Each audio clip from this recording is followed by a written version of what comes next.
Esse é o Açu de Tães, cartão postal de Caicó.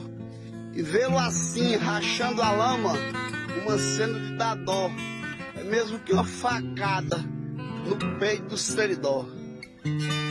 Vê essa situação, que hoje é vista a olho nu. Já teve grande fartura de peixe, pirarucu. Hoje só vemos fartura de garça e de urubu. Mas vamos manter a fé que o inverno vai chegar. O nosso Tães vai encher. Se Deus quiser, vai sangrar. Aí fica um cenário lindo, que o gigante tá dormindo, mas ele vai acordar.